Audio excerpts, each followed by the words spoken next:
Good day everyone. Today I will be discussing the decoding part of Lesson 7, Asian Regionalism, focusing on the news article, Trade War Looms as China Hits Back at Trump Tariffs.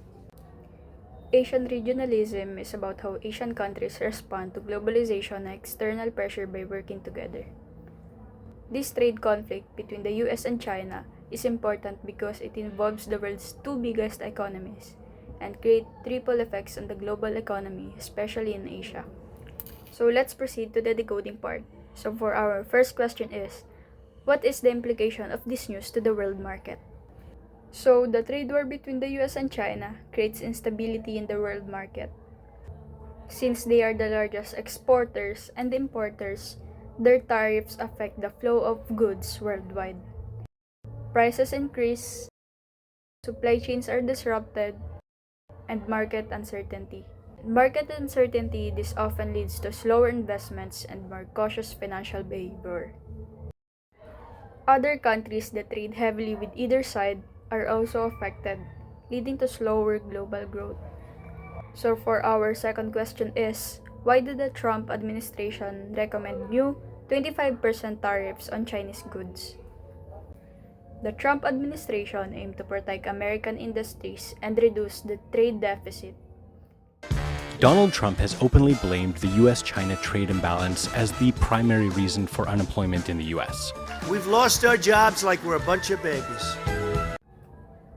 It accused China of unfair practices such as over-subsidizing local industries and mishandling intellectual property.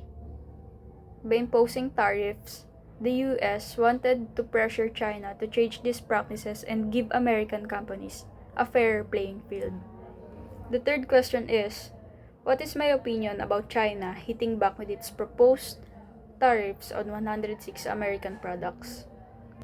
In my opinion, China's response was expected and calculated.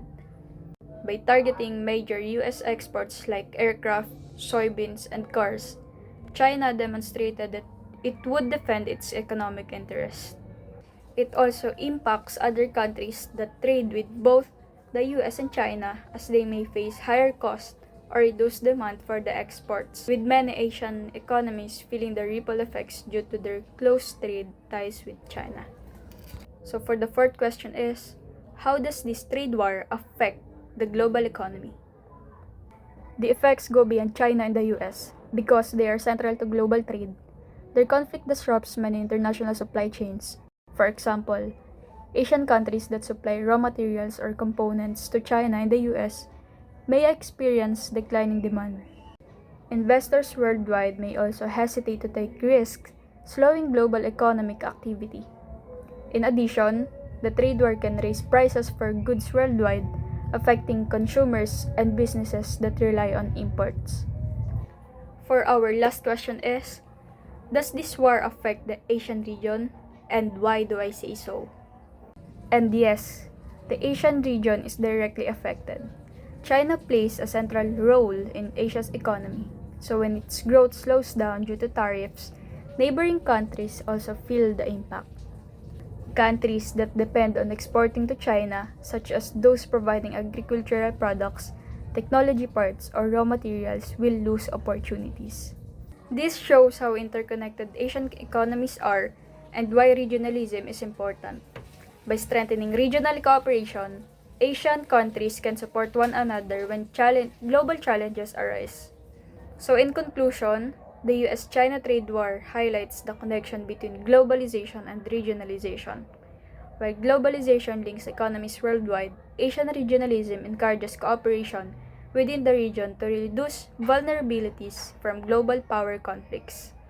So for Asia, this means working together to face challenges instead of being divided or dependent on bigger powers.